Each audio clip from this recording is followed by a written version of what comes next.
Vamos a comenzar este recorrido por la muestra sobre Mamá Tula. Tenemos este primer panel, míranlo desde acá. Se titula Mamá Tula, mi esperanza está firme. Y tenemos una pregunta que es la que va a guiar toda la muestra. ¿Qué hacer cuando nuestro camino se cierra o presentimos que todo lo conocido se derrumba? Es una pregunta muy existencial, que la podemos tener todos, ¿no? Y que tuvo Mamá Tula. Mamá Tula se la menciona así porque era como una madre para los pobladores, después lo vamos a explicar un poco más, y Antula porque es como decir Antonieta en quichua. Los indígenas la llamaban como con un apodo cariñoso, ¿no? Lo que habla de la predilección de los indígenas para con ella. Y ante esta pregunta tan incisiva, ¿no? Lo que pensamos es invitarlos a pasar por este túnel. Es un espacio oscuro donde van a encontrar algunos QR con los cuales queríamos reproducir de modo sensorial lo que había pasado Mamá Tula en este momento muy, muy dramático de la expulsión de los jesuitas. Ella estuvo delante de un momento así de encrucijada que queríamos representar a través de los QR que ustedes van a encontrar acá adentro. Así que tienen que ir con sus celulares, van entrando en los QR y 5 minutos los encontramos del otro lado para ver qué pasó.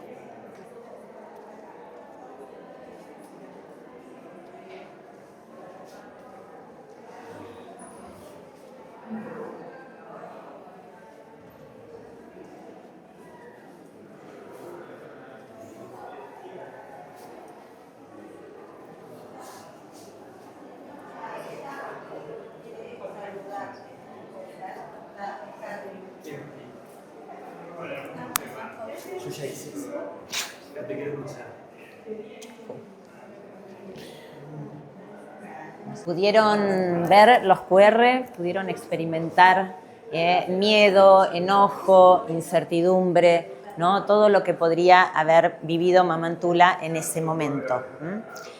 El momento es este. Gracias a Dios Mamá Tula nos mandó este mapa, porque buscábamos y de repente apareció después de que le rezáramos, que es un mapa de la época de ella, en el cual pudimos marcar el camino real que tenían que seguir los jesuitas que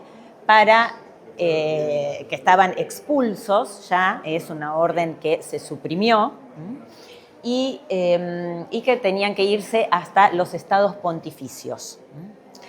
Ella queda junto con los pobladores en este momento de gran desolación. O sea, los jesuitas tenían una forma de llegar a las culturas que encontraban que era muy especial, porque aprendían sus idiomas, hacían gramáticas, les enseñaban música, les enseñaban labores, como para que se pudieran independizar y también vivir lo que podía ser la figura de Cristo, pero a través de la vida, de lo cotidiano.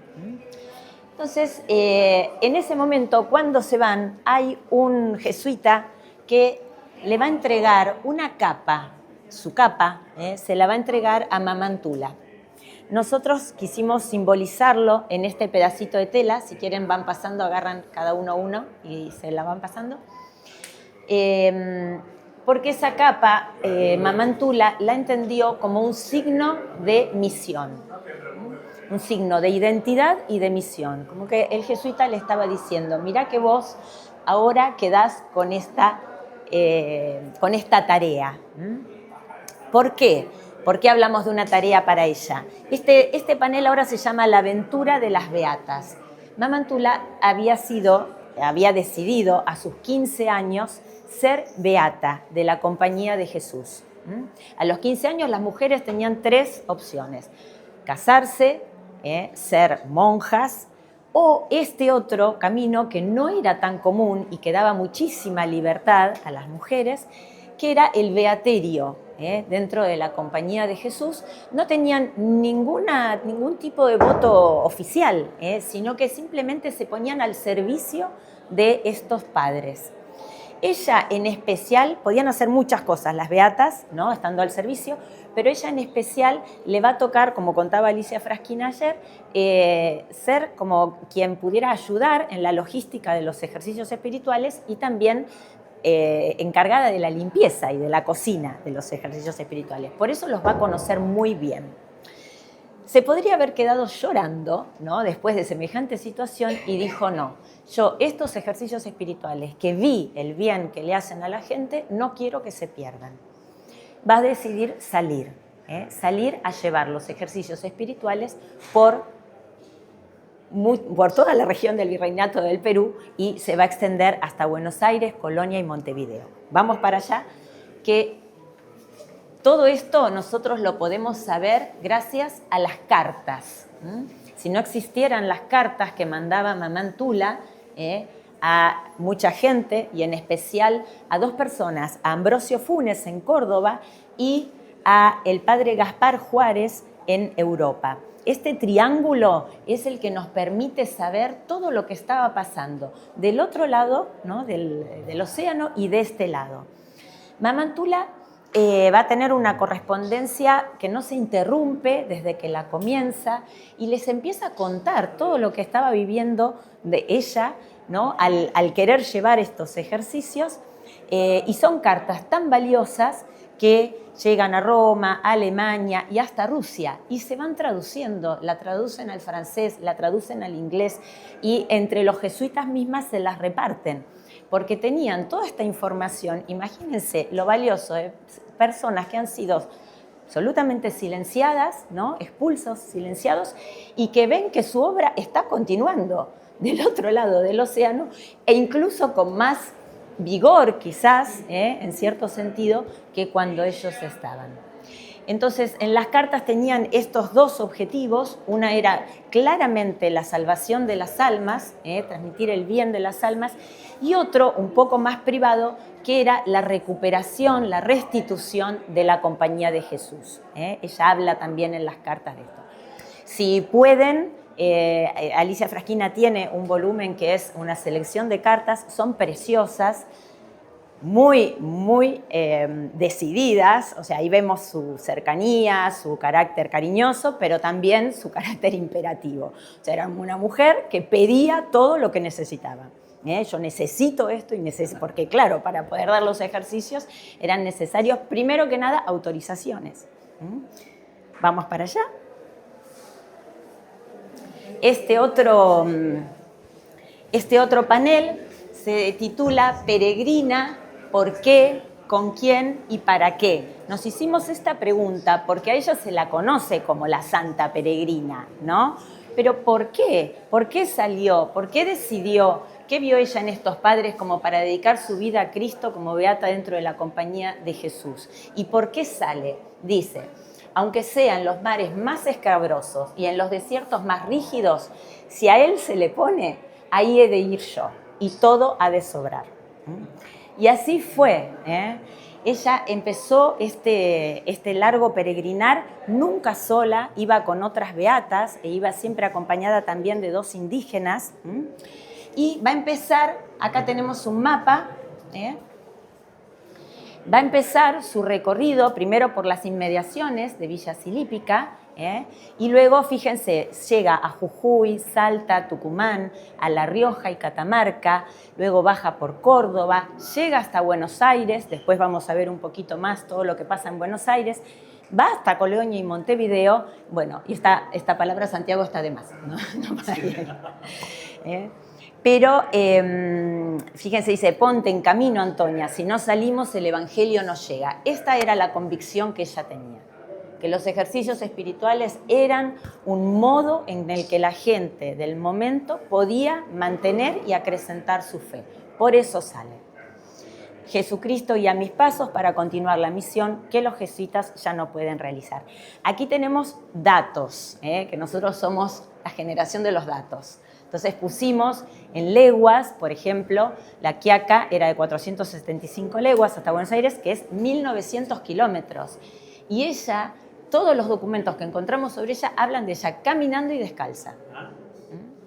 Así que eso es así porque está documentado. Y acá pusimos, ¿no?, La Rioja, Catamarca, o sea, cómo eran los trayectos y las postas, ¿no?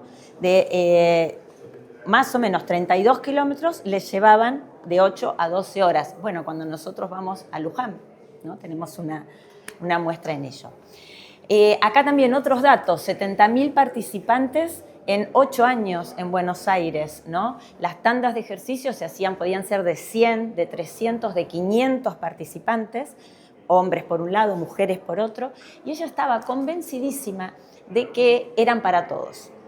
Entonces, era una sociedad, imagínense, muy estratificada, o sea, las diferencias de estratos sociales eran muy marcadas, y no se podía concebir que una señora principal estuviera con una doméstica. Pero ella quería que los ejercicios fueran para las señoras principales, para las domésticas y para los esclavos. Entonces los daba para todos. No convivían quizás en el mismo lugar, pero había ejercicios para domésticas, había ejercicios para las señoras, había ejercicios para esclavos. Ella, cuando quería empezar unos ejercicios, lo primero que dijimos que tenía que hacer era pedir permiso. Muchas veces no se lo daban, hasta que, por su carácter insistente, se lo terminaban dando siempre. Y tenía que conseguir la casa. Fíjense que ella iba a pedir algo de una orden que estaba proscrita. O sea, tenía que conseguir la casa porque los 10 días, ella extendió a 10 días, eran de 8 y lo extendió a 10, dormían allí. Y tenía que conseguir dinero y víveres, comida para 10 días para 500 personas, por ejemplo, ¿no? Así que pedía mucha limosna, se encargaba de eso, se encargaba de conseguir a los sacerdotes que dieran los ejercicios, porque no los dio nunca ella conseguía a los sacerdotes. Y además, esto de los víveres es muy significativo. ¿Por qué? Porque en todas las cartas se dice que se comía bien, abundante, sabroso y que sobraba. Y esto también habla de su inteligencia, ¿no? Si alguien no estaba tan convencido, bueno, por la comida quizás también iba.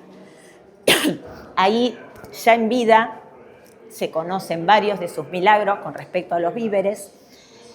Uno, por ejemplo, que es muy notorio en La Rioja, que había 100 participantes y había solo una cacerolita de porotos. Y entonces ella fue a la cocina y dijo, bueno, vamos a empezar a repartir. Y empezó a cocinar, ¿no?, y a repartir, y no se acababan nunca. Esto está contado por el sacerdote de La Rioja. No se acababan nunca, se pudo dar de comer a los 100 participantes y sobró. Además, vamos un poquito más allá, además ella tenía algunas ayudantes, ella era ayudante de, por ejemplo, este arcón que tenemos aquí, es porque en las casas donde iba siempre pedía un arcón, y le decía a la gente, cuando no había comida, que pidieran a la abadesa. La abadesa era la Virgen de los Dolores. La abadesa de la casa siempre era la Virgen. Dice, pídanle a la abadesa y vayan a buscar al arcón. Y resulta que el arcón siempre tenía víveres. Siempre se encontraba con víveres el arcón.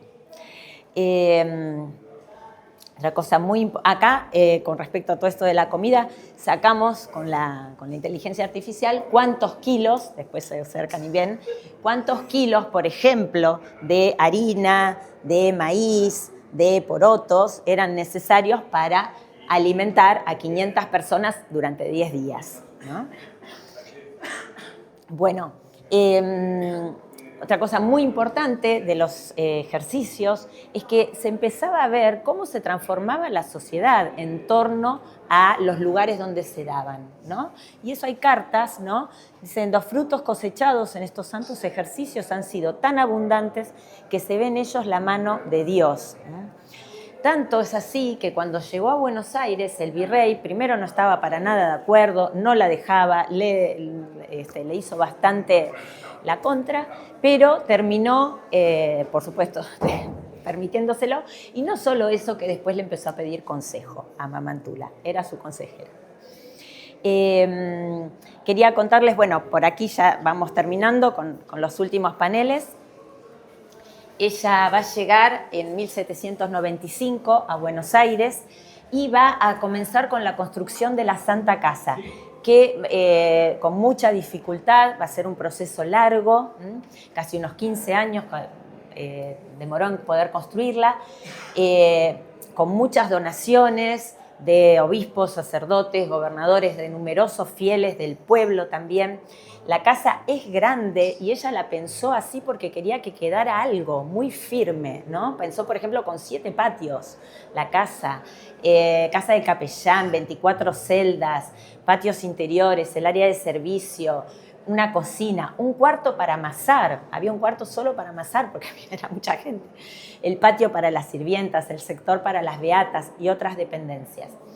Ella no la va a poder ver terminada, porque muere en la casa, ella estaba en la celda número 8 y va a morir el 7 de marzo de 1799, pero desde que se empezaron a dar los ejercicios ahí en la casa ya no se interrumpieron, ¿no? Ella dijo que se den los ejercicios todo el año sin más intervalos que lo que dictara la prudencia y la necesidad. Y se acuerdan que decíamos que le importaba mucho la gente más marginada o no, más pobres, dice: encargo por la sangre de mi Redentor sean admitidos, como lo dictan las leyes de la caridad, y preferidos, si es posible, los pobrecitos del campo, en quienes he advertido la más urgente necesidad de este auxilio. O sea, esos eran sus preferidos, ¿no? Justo recién tuvimos la suerte de tener a 2 señoras de la Santa Casa, que son las que en este momento las custodian, ¿no? Y bueno, nos contaban también en este momento cómo se continúan los ejercicios espirituales, y pusimos aquí uno de los QR, va directamente al Instagram de ellos para poder tener toda la información. Todos los QRs tienen información que amplía lo que yo voy contando. El último panel aquí está destinado a la santidad de Mamantula. Pusimos también una frase de don Giussani porque creemos que es la que un poco describe su santidad. La santidad es vivir cotidianamente, en cada gesto, una relación intensa con nuestro destino, es decir, con Cristo.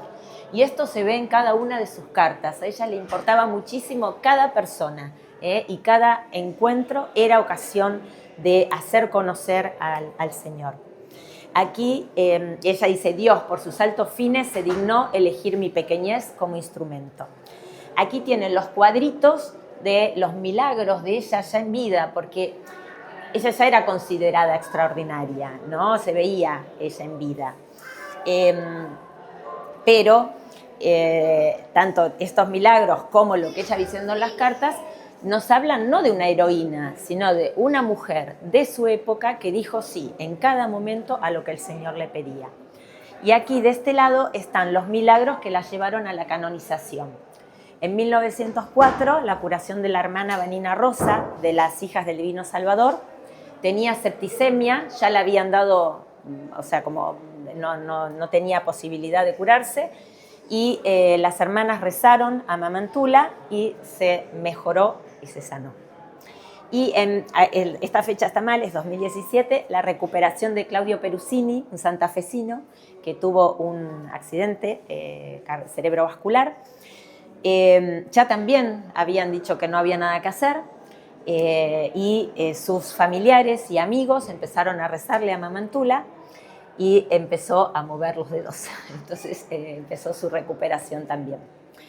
El 11 de febrero de 2024 fue declarada santa, ¿no? por el Papa Francisco, y su legado vive, ¿no? en las casas de ejercicios, parroquias, capillas, escuelas, y queremos que esta muestra también sea parte de ese legado. Acá en los QRs tienen la estatuilla de Mamantula que se encuentra en la Santa Casa, y también música sobre ella, que hay varios compositores que han compuesto sobre Mamantula y cosas muy lindas y verdaderas. Gracias a cada uno por venir.